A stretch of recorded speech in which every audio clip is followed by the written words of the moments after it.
Hi, and welcome to the podcast. This morning, my guest with me is a guy I've known on and off online, I think probably for 10 years or so, Cris. Welcome to the show, Cris Mills. Yeah, thank you. And you're right, 10 years, like my pseudo business partner who wanted to develop our app and everything about a month ago, he's like, Cris, you're coming up on a decade of having done this whole surf strength coach thing.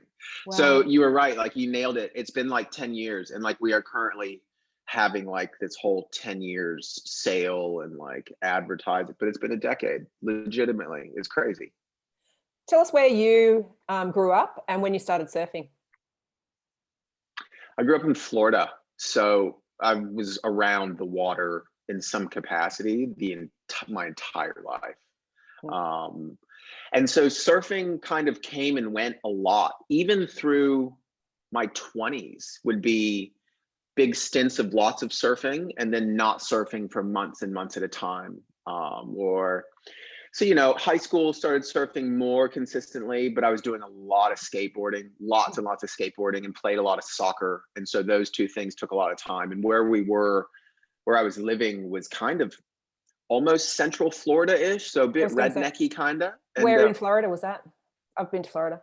So that was kind of like Plant City area. And then college, I did Tampa and St. Petersburg. When I was young, I lived in Cocoa Beach and Sarasota. So like right at the water.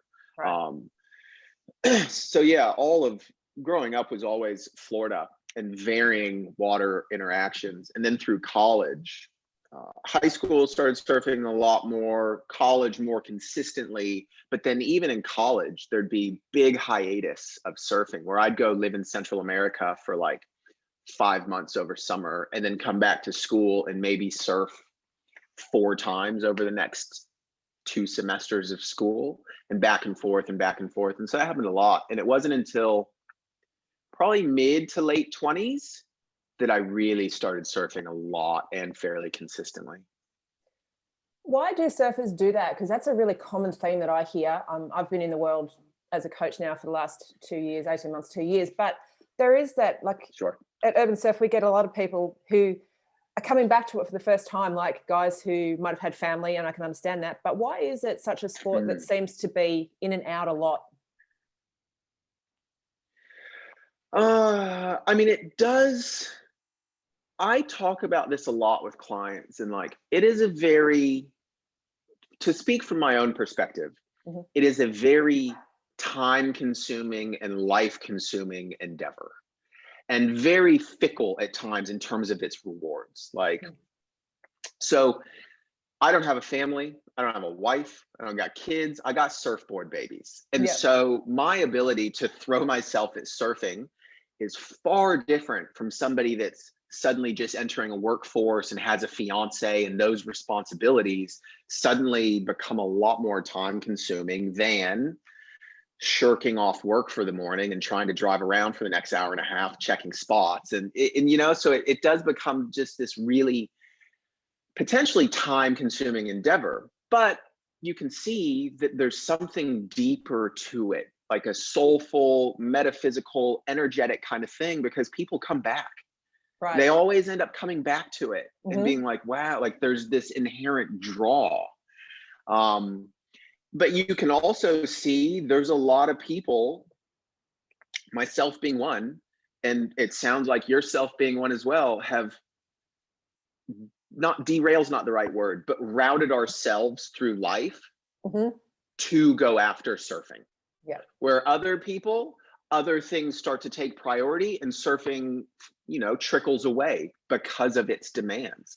Whereas other people make choices about life based on their capacity to surf, which is something I've done, and I'm sure you've done, and a lot of listeners. Do you think that wave pools, particularly, you've been to Melbourne, so you've been to Urban Surf, and I talk about that a lot because I'm a coach there, but do you think that is going to be changing, or I can see how that has changed the face of the way people surf? Like having access to Their interaction, for sure. Yeah. 100%. Like it absolutely. So, the couple of times I've been at the wave pool, just chatting with guys, like Melbourne, for example, you get a lot of East Coast guys that just fly in for the day and then fly out. Or guys down in Melbourne, like they're like, oh, I didn't have, like, I was talking with a tradie there when I was surfing. He's like, oh, work got called off today because of some weather. So I came to the pool. There were some openings at the left. So whereas if we're a surfer and suddenly I have the day off and I'm like, oh, well, the winds are shit and there's no swell. So it's totally changed. And now they're going to be in every major city in the world, give it another like couple of years. Yeah. So it will totally change somebody's ability just to surf and their time constraints. It would more easily fit in with somebody's life than the trek to the beach, the trek to find a bank, the trek to hopefully the swell works out, right. The winds meet. Yeah. You know, it just makes it's accessible. Yeah. The nature of it has changed for sure, but I think it's awesome.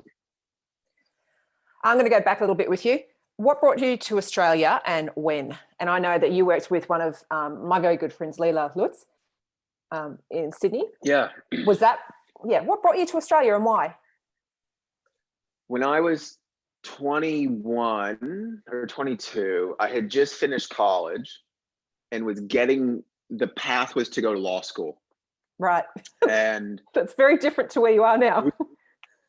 Very different. And so working at a bar, I don't know what, I honestly don't recall what the catalyst was for me to want to visit Australia, but it was there. And so I was like, you know what? I'm not going to go to law school quite yet.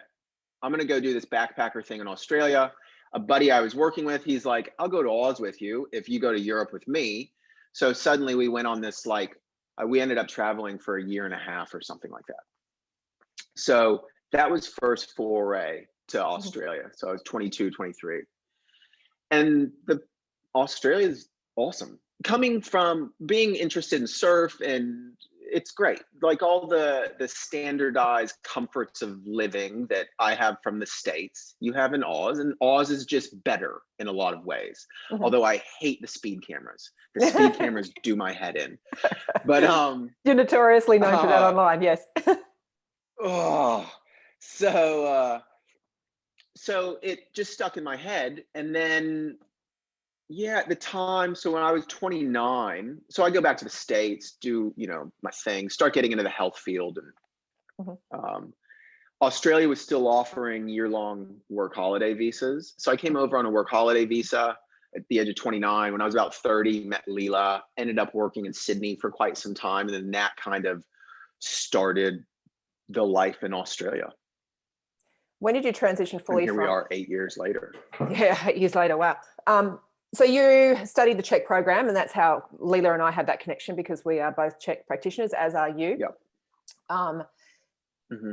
When did you transition fully from coaching? Because when I knew you in those early days, I knew you were a surfer, but I didn't really understand that that was your primary market. So when did that become your primary market, or has it become your primary market, or do you do a combination of non-surfers and surfers in coaching? Nowadays, I'd say probably 10 to 20% are non-surfers. All the rest are surfers.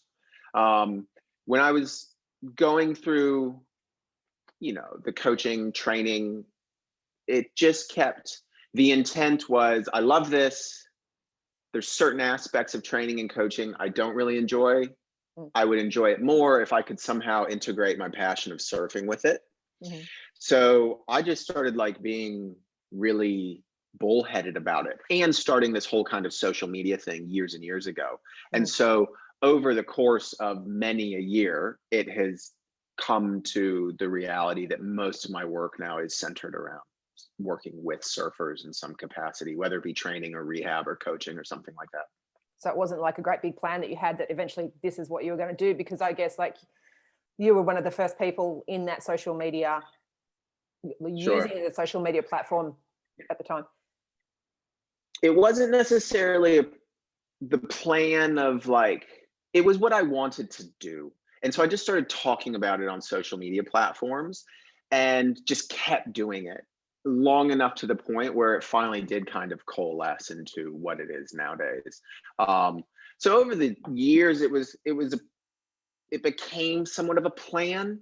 But I realized, me as a coach and a trainer, the only way I could really stay passionate about it was if I was to able to somehow bring in this whole kind of surfing thing to it.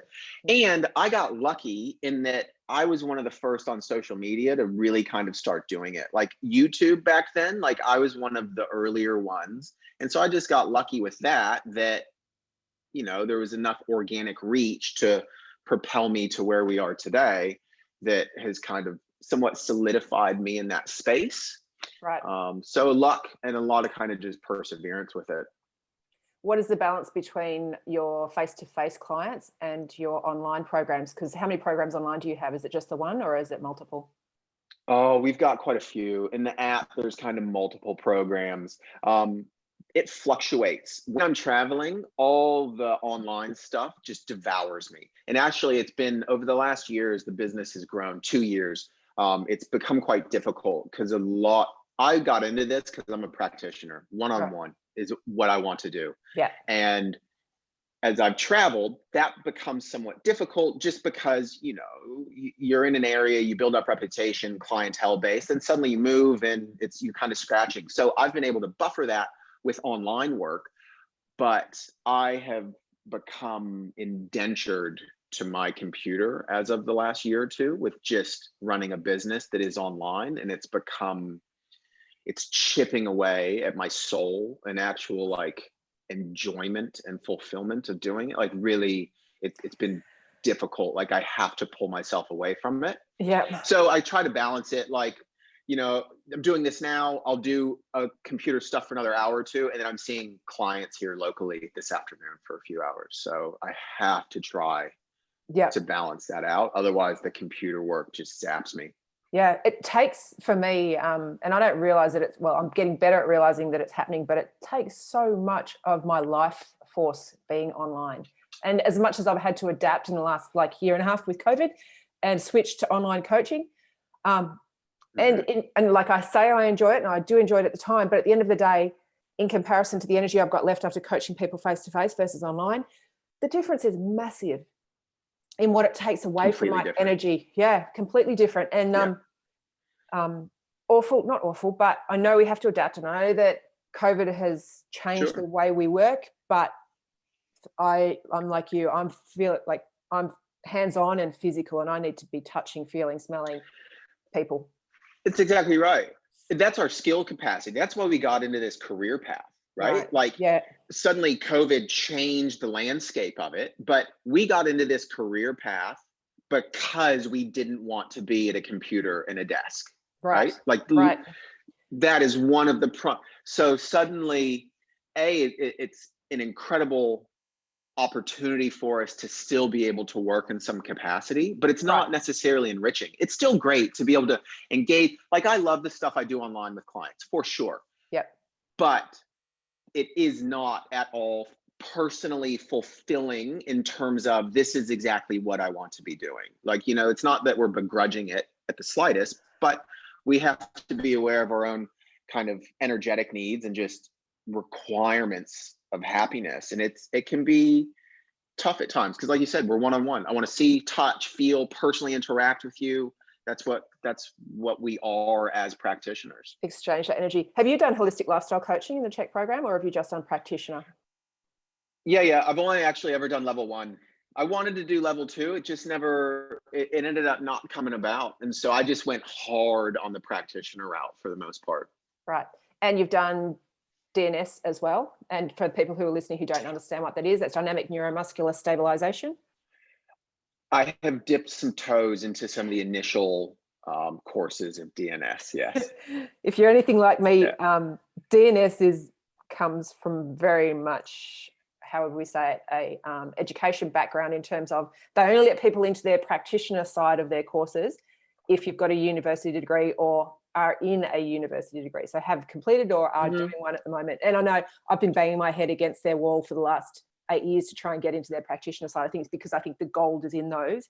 I'm hoping they'll break those walls down eventually and let us do those too. But I reckon it will. And especially now that, me from The primary, my biggest educational influence has always been Czech Institute, especially Susie Neville. Like Yeah. Susie Neville directed my trajectory with like how I want to practice. And so then, DNS is great.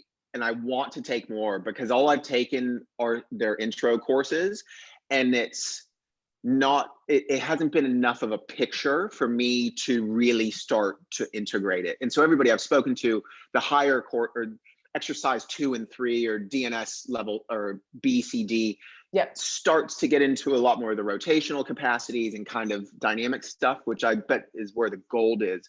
But then I also see it like, the surf world is latching onto it because Cris Prosser is DNS. And he's WSL head of medical team. Yeah, exactly. And so, DNS is becoming really influential in the surf world, which I see is likely a great thing. But, it's like you've been in the field long enough to see the coming and going of different influences of therapy or treatment. So like in the States at the moment, PRI is huge. And that's been steamrolling for about a decade. Most in Australia don't even know what PRI is. I was going to say, what is Postural Restoration Institute. And the guy that created it, Ron Hruska, he's like an alien brain, like Paul Chek. Like where did you come from? Like, and so that's a huge thing over there where suddenly we're seeing this resurgence of DNS here in Australia or in the surf world. But then you go back 10, 15 years and Czech was really big in the surf world in Australia, not so much in the States. So, for me as an outside perspective and kind of having a voice in the surf world, I'm like, cool, Dave, let's see where it goes. Let's see what we can integrate. Let's see the influences of it. But I would like to take more of the courses. Yeah, for sure. And that was the reason that I brought it up, because it is so big in the surfing world. And I think as a practitioner, being a Czech practitioner coming into the surfing world, like I said, I'm relatively green in the surfing industry or in the surfing circles, not so much in the corrective exercise because I've been doing that for 16 years. But coming in and having the Czech name, I thought would be a little bit more recognised than what it is. People still don't understand that Mick Fanning is still training with a Czech practitioner on the Gold Coast. But DNS is very much is more door opening for me, I think, than what the Czech name was, which is really interesting. Yeah, and that'll all ebb and flow like over the next couple of years again. But yeah, like you said, it'll come and go. And when people find a reason to use a particular modality, or a practitioner finds a reason to use that particular modality, then it will become popular and it comes in and out. Whereas people like you and I use all of those methods, or those methods within our practice continuously. Yep, absolutely. Yeah. Spot on. So my next question is, who buys your programs online, and what is your balance between men and women in your coaching? Like, do you have more men than women? Yeah, I'd say overall more men. I know online, demographic wise, we sell more to men. Or if we're speaking like insights of data and what we're looking at, 35 to 50-year-old men is who we sell most stuff to. And I'd say personally, in terms of clientele, that's probably the majority bell curve of who I work with. And then women buy all the programs as well. It's just I guess you could probably say our marketing has been more masculine than feminine in that regard. Absolutely. And so one of the big things, my business partner is like, man, we need to start doing more female marketing. And I have a lot of women even reach out to me. They're like, is your program okay for women? I'm like, surfing doesn't dictate, like your surfing doesn't change if you're a male or a female. But so like, we're even looking into like, maybe I need to hire a female to make programs with her that are just my programs, but it's a female doing it. And then suddenly, it becomes more accessible in those terms. I would say on coaching trips, we probably are 60-40, 40 females, 60% males. And we could easily work with more females in that regard. I would say, funnily enough, we did an all-female trip a couple years ago, and I don't think we would do an all-female trip ever again. Why is that? That became Well, you got like 3 male coaches and then a boat full of females. We learned a lot from that trip, and that how we might need to change things in terms of how information is delivered and the coaching processes are delivered. But what we have found on coaching trips, especially boat trips, that if we can have a mixed group, it totally changes the emotional demographic of that trip to a lot more chill, in a sense. Whereas if we go all female, there's a lot there. The emotions are, surf coaching eventually often becomes some type of emotional coaching. That's what it is. Absolutely. And so if you got a boat full of women, exactly. So if we can just kind of get a mix on the boats, it just kind of mellows things out a bit. You got the yin yang balance of male female on there, so it makes it a bit easier. That's very interesting. Which level of surfer are you coaching in? Like, are you coaching from learn to surf right through to intermediate to advanced, or are you just doing that intermediate to advanced area? Me personally, the niche is kind of the intermediate. Mm-hmm. Boat trips and coaching trips, we're usually, again, in that intermediate spectrum, but intermediate's a big spectrum. Like, I would only consider myself an upper level intermediate surfer, just in terms of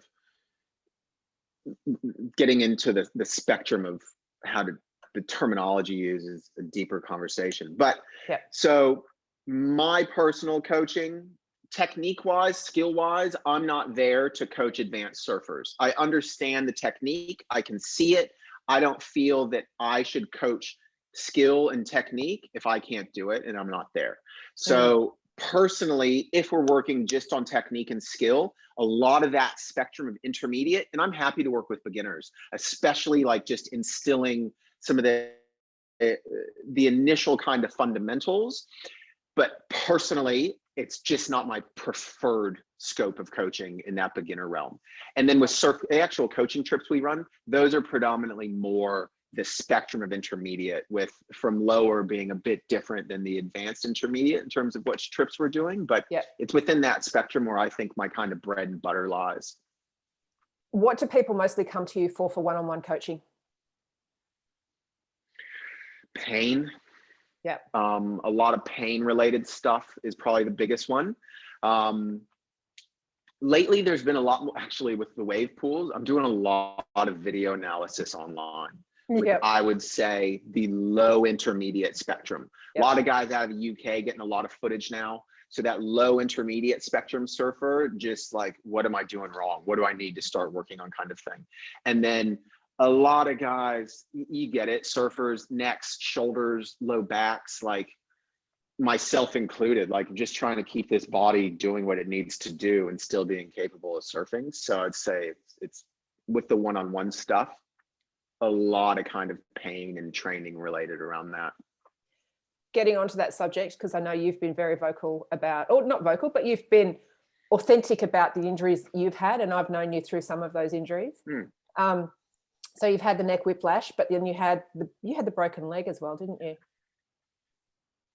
Broken ankle a couple of years ago. Yeah. How do those injuries, or have those injuries changed the way you coach and your programs? I would say, one, any injury you as a practitioner can go through just like helps you to level up. Like, you just have to learn some more. So in that regard, it's been great.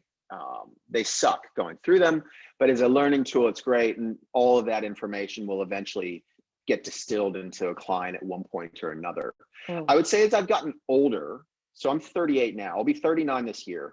As I've gotten older, accrued injuries and keep going after surfing, it's definitely changed my appreciation and wanting to teach people how to really start finding the balance that works for them in terms of wanting to surf, but really still having to like look after themselves, and understanding that if they want to keep surfing well and progressing through their 40s, 50s, they have to start prioritizing looking after themselves. Like, it has to, 20s, 30s, you can get around just kind of like being a little slack with it. Mid 30s beyond, like, it has to start really becoming a priority. Otherwise, your surfing is going to start just falling off, whether in terms of its skill or your just ability to to move, feel good in the water physically. right, and to the injury recovery and that sort of thing as well. So do you think then that we need to be starting earlier? So if we're looking at people who are wanting to surf for a long period of time, do we need to start talking to the people in their 20s and 30s, or do you think it would just be like they wouldn't listen anyway? I don't think they'd listen. Like people that are already athletically inclined, like, would listen, but they would still, you look at a lot of training programs, so do I, like the 20s can still get away with like CrossFit-esque training and that kind of higher intensity and higher volumes. Whereas suddenly you get into 30s, 40s for sure. Suddenly it's like, why am I going after high intensity volume? Like I tell my clients, like, your heavy outputs, yes, we can train, we can prepare, but stop going intensely hard at your training, because you might have to go surf tomorrow. Like, start to balance the intensities. Where do you want to throw your efforts? And so I think, in their 20s, people might start to listen. They can at least be smarter with their training, like a more focused intent and just smarter application of exercise.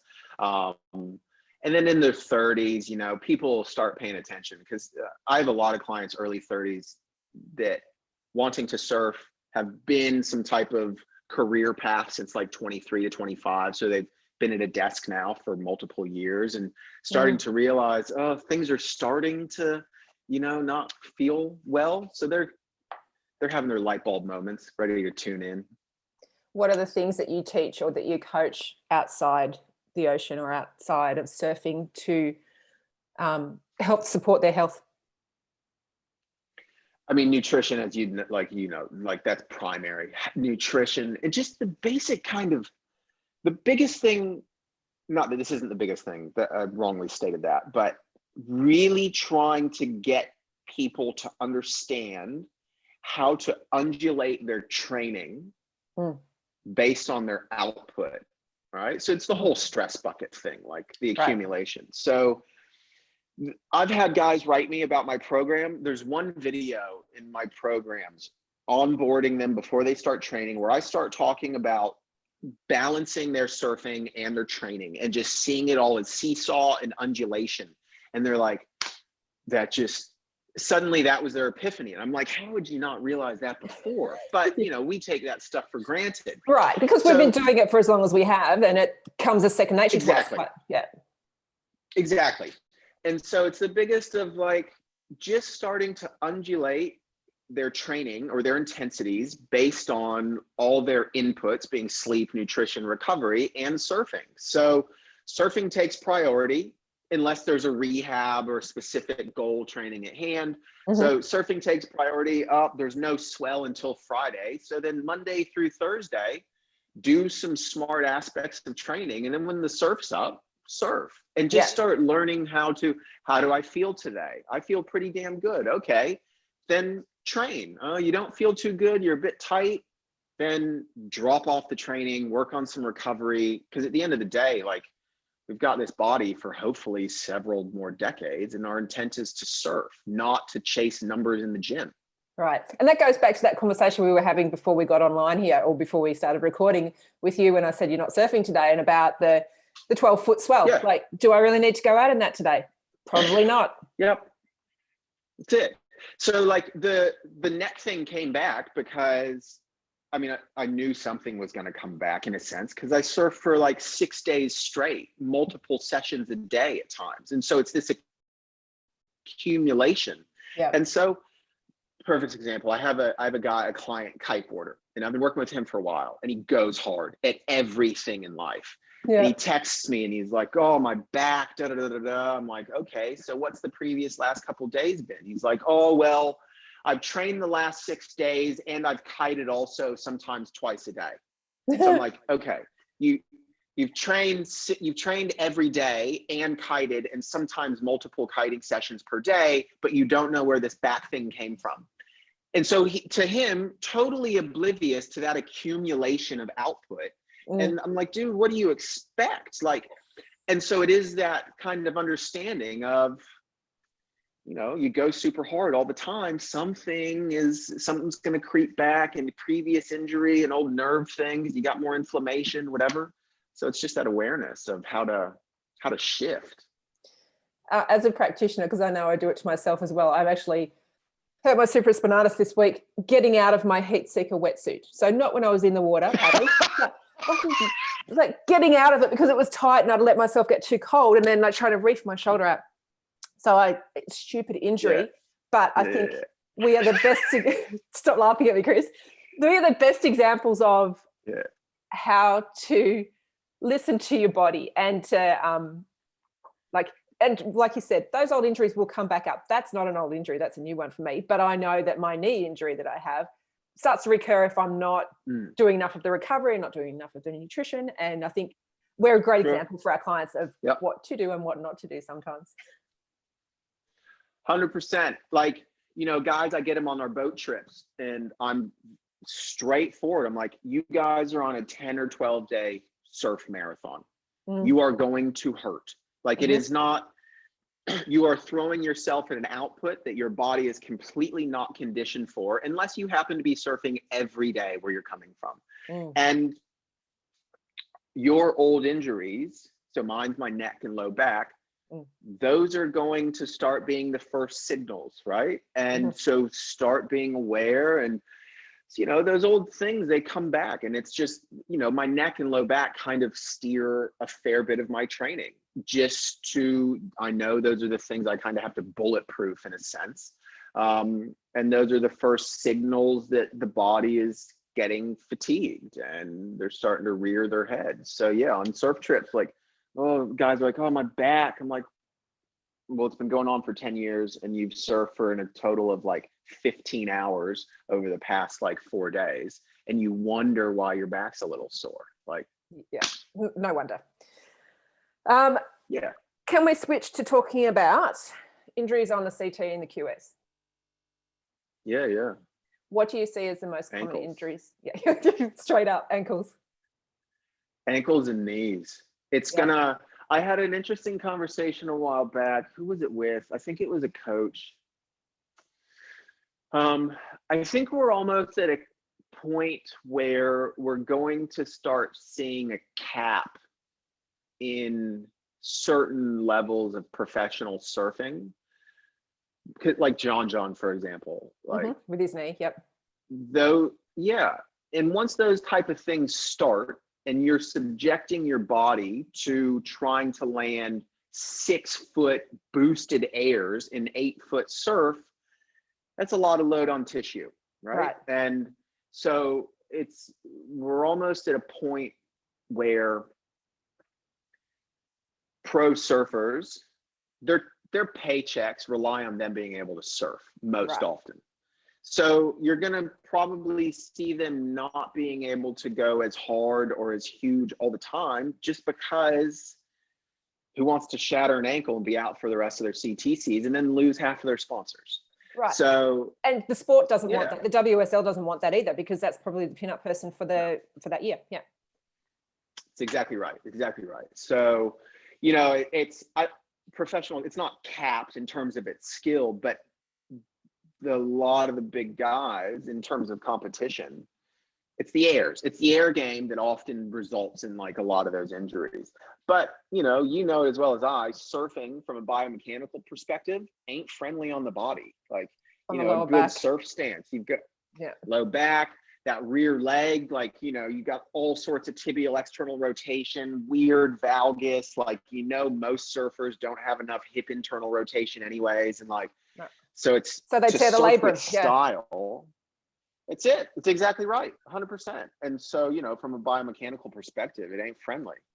And then you start putting huge forces through those joints, things are going to go. Gosh, yeah, I'm really happy to talk to you, because I see that happening, and I see that just in the wave pool about how much stress they put on their bodies. And they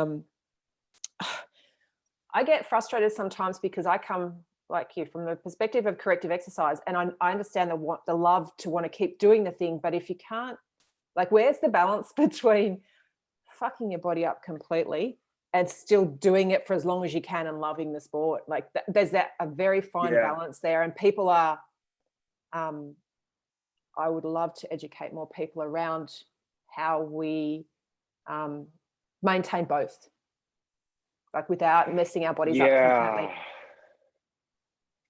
It's a tough one. Like, it's a tough one. And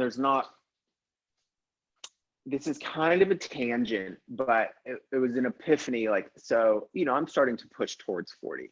And you sound like that's really old, Chris. You're making it sound like that's really old. Not in the least, but it's suddenly a number where you're like, okay, yeah, this whole life thing is, the trajectory doesn't stop. And so I'm looking at it, okay, nearly 40. So I've got, you can surf well into your 50s, but I'm like, all right, I've got 10, 12 years before 50 to really like throw myself towards the heavier waves that I want to surf in the world, and to still go after like heavy trips to wherever. And so I'm like starting to get an idea, or just a conceptualization of, my body's still capable of this. I know surfing, and surfing at a high level and well, isn't necessarily biomechanically friendly. I already have these injuries. How much time do I have to still really throw myself towards more intense surfing? And to do that with an awareness of like, my body can keep doing it. Because there ultimately kind of comes a point where performance, it depends how somebody, their definition of performance, but there might come a time where you have to shift what surfing is for you based upon what your body is capable of. So what type of equipment can I ride? What type of waves can I ride with that equipment? Because you'd see it just like once guys' hips go, or their low back goes, suddenly you have to start changing equipment. And once you start changing equipment, you're changing the wave, or where they can surf the wave, or what type of wave they can surf. So suddenly that shifts their surfing. And so it's kind of, a come to the surf Jesus moment, where it's like, make some decisions about where you're going to go with it and what you can do with it. Because the biomechanics of it aren't necessarily the nicest. No. And what's realistic for your life, and what you want to get out of your life and out of surfing as well, and how it contributes to the mental health of your life, because those things are all really important things. Because I know lots of surfers, and I talk to a lot of more mature men who come into the park, who, like I said, who come back to it after not surfing for a while, and they'll come out of the water like halfway through a session of an hour, first hour session, and they're completely wrecked. And I'm like, how you going? And they're like, that is the toughest thing I've ever surfed. Like, and it's not because of the shape of the wave, or it's because of the intensity of how many waves you can catch. And they get all hyped up and excited, and they want to go out, and they go out hard and try and catch every wave of the set. And then halfway through, they're just exhausted. But the mental health side of things, I think, is really, because I work in what's called the WOW program, the Waves of Wellness program here at MSF, which is run down the east coast of Australia. And it's like the benefits that I knew about surfing before I got into it, and versus now what I can see and what I witnessed through people being in that particular program, is huge. Like, if we could get more people into the water to experience that, is massive. So balancing out the biomechanical problems that come from it, possibly for the body as you age, versus the benefits you get in terms of mental health, I think is a really interesting area that is just being tapped into now. That's, like you said, that's the reason you and I know firsthand the potential mental health implications of surfing. And also the mental health implications of suddenly having surfing stripped away from you due to an injury or some type of exactly. And it's powerful. And that's why you see people often coming back to surfing later in life and realizing, oh, wow, like this is what I was missing. And so, again, from us both being in the wellness and health space, like, you see guys suddenly lose surfing for quite some time, or lose their capacity, or like a hip thing or back thing, so suddenly they can't even get to their feet, like, or they're an injury and so they can't be in the water for 8 to 12 months or whatever it might be. Like, it is an emotional trauma, and something that was a piece and part of who they are and relied upon for some of their mental well-being is stripped away. That's heavy. That's really heavy. Yeah. Where do you see surfing going in the future, just to change the subject yet again? Like, where do you see the advancement of it in terms of athletics? And I'm bringing this up because I wanted to ask you what's your opinion on having surfing in the as an Olympic sport, and how is that going to change the face of the way the population who maybe thought of surfing as being something that layback bums do just for fun and not necessarily a career? Do you think it will change that? Big question. I think surfing Cris. in the Olympics is going to be incredible. Yeah. I think surfing in the Olympics is going to be epic. Like, the face of surfing's already changed over the last 10 years. Like, the trajectory of surfing has been exponential growth. And so I don't even think we really know. It's still in its fledgling. Like, who knows where it's going to go? And the only wave pools are going to be, like we said, every major city in the US. Surf destinations just keep getting horribly more and more crowded, like less fulfilling. Yes. So in that regard, like, the soul of surfing is still there, but like the majestic aspect of it that a lot of us chase is starting to kind of change. Right. In terms of it being in the Olympics, it's epic. Like, it's going to, I would be curious to see how it plays out in terms of, because are they doing it in a pool, or are they doing it, do they have like a 3-week window at a break that they're, I don't even know how. I don't even know that either. Like, I have, I'm not sure. Yeah. I'd be curious to see, like, you know, where that goes, because you see like Slater wave pool competitions. I think it's epic in certain regards, but it's a very different competitive scenario than it is, you know, a surf at any other reef or ocean break. Exactly. Very different. So I think we're going to see probably a trajectory of different avenues of surfing over the next couple of years. So being in the Olympics, going to catapult the recognition. You're going to see a lot more, you know, what you and I are doing is going to explode. Like, look what's happened on social media in terms of surf fitness just in the last like 3 years. Like, yeah, it's incredible. So that's going to keep, it's incredible. Yeah, that's going to keep growing. You're going to see more and more wave pools. You're going to start seeing surfers that only surf wave pools, and suddenly that they're going to realize that that doesn't translate to the ocean just from the simple aspect of being able to read and perceive waves. But I think the whole surf industry is going to keep growing. I just don't know where. Like, it's going to keep getting bigger for sure. But, you know, it's still changing. Like, look, all the major manufacturers, a lot of them went bankrupt the last couple of years, you know, or near bankruptcy. And so this whole face of what surfing is going to kind of keep changing over the next couple of years. And it's a good thing. It's totally a good thing. It's a bad thing for surfing waves that are uncrowded, potentially.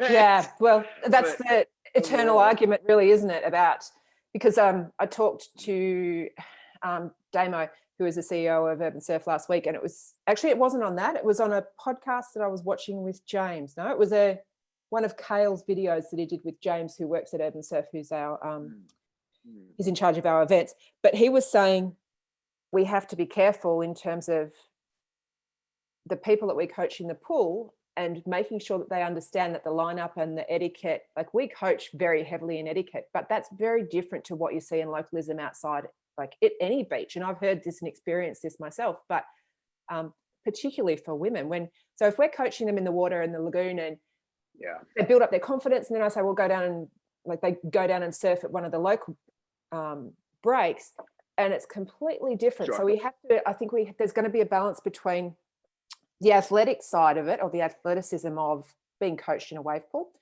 versus in the ocean, because, like, you know, it's different, but also the stuff that surrounds the culture of surfing. We have to be very careful about integrating it and making sure that they understand that it's a different ball game when you're out there on your own. And I think that's one of the things, one of the things that kept women particularly out of the water is that, and myself included in that. But I don't know that we're going to change, and I know it's not going to happen very quickly, the localism side of it in being accepting those people who have learnt to surf in a wave pool and then them coming out into the ocean, because I think there's still very much a separation there. A Facebook group I belong to, somebody asked something about localism. Like, what do you think of it? Does it need to be there? And I responded succinctly. I was like, look, this is a really nuanced conversation. Long response, very short, because it's Facebook. I wish aspects of localism could have a resurgence, and I would like to see not as hardcore as it used to be in like the 80s and 90s, but like, you think of like the Wolfpack scenario in Hawaii or something. I would like to see more of a checks and balances at more surf spots. Just if somebody needs to be called up on their bullshit, it's gonna happen.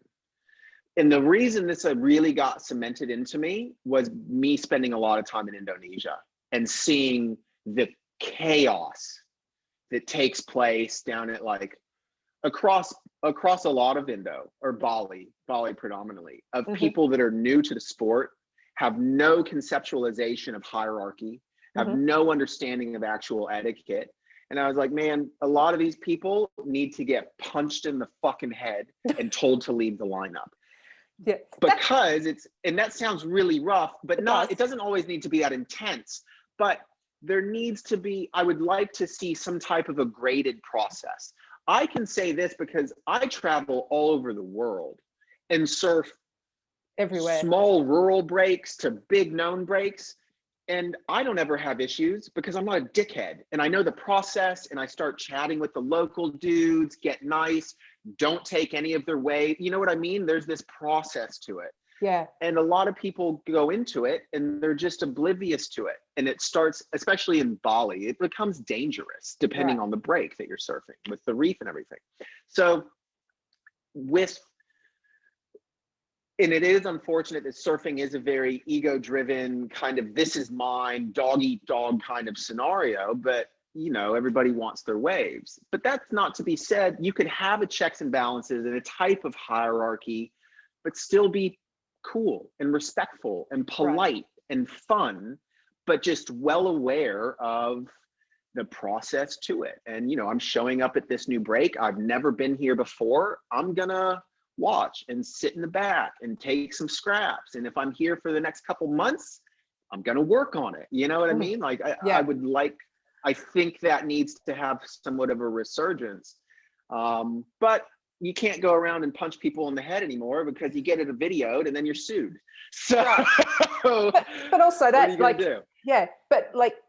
I understand where you're coming from, and I understand that people who have surfed those local breaks have earned their stripes, for lack of a better term. Sure. Like, they've done their time there. They know what that reef is like. They know where to get on the wave, and you've got to respect that. But I think there's got to be some sort of balance of the understanding from the new person coming in to going, okay, I respect that, and the understanding of those locals going,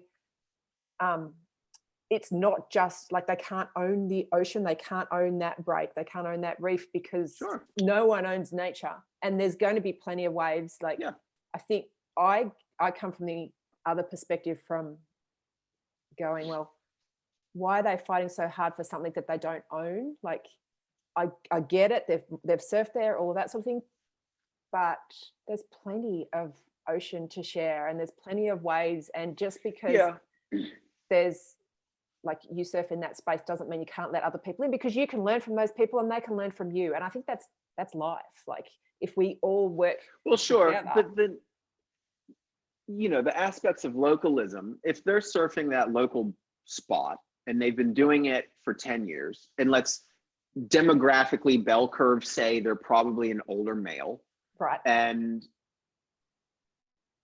that spot, that surfing, it's part of their identity.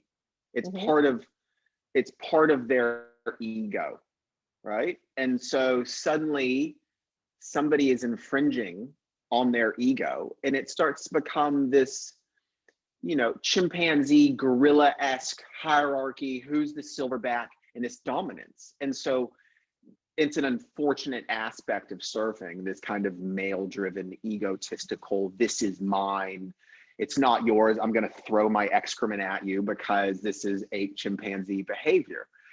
It's unfortunate, Yeah. but there's also, and then it is tough, like, because I've dealt with situations like that in bizarre places where it is like Bali, and it's just some older white dude on a Balinese break, and he's only lived here for 2 years, and he thinks this is his spot, and you're just like, man, this is so weird. What is your deal? What is wrong with your life that this is where you're establishing your dominance?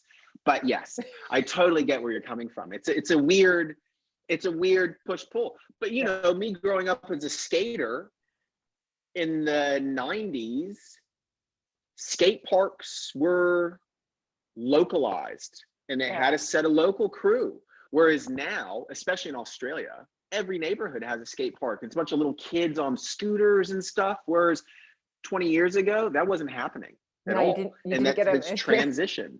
Yeah. No. And so you're going to keep seeing it transition. The issue where I really am okay with localism is if it's a heavier wave and there's aspects of some danger. Right. And just I get to that. keep things. Yeah. But yeah, if it's just like some silly little beach break and like whatever, like, come on, get over yourself. Like, go find, throw your ridiculous attempts at ego dominance somewhere else in life. Yeah. Step into your higher mind and start thinking differently. But that some people just don't. Yeah. With the education that you and I have, sometimes that is not a common thing for people to understand that. Yeah. No. And that's a whole other conversation. One last topic of conversation, and then I'll let you go. But I heard Dave Proden talking on his latest podcast about the thought that we might have athletes coming through who've only surfed in wave pools. And do you think that there will be, and again, I'm asking you something that none of us really know, but there's the potential there to be a division between wave pools and ocean surfing completely, because people might start making enough money in competitions in wave pools, like you said, if they're all around the world, they might find that they don't need to do the ocean surfing, that they can build a career just in wave pools. I think you're spot on. I almost mentioned this earlier, actually.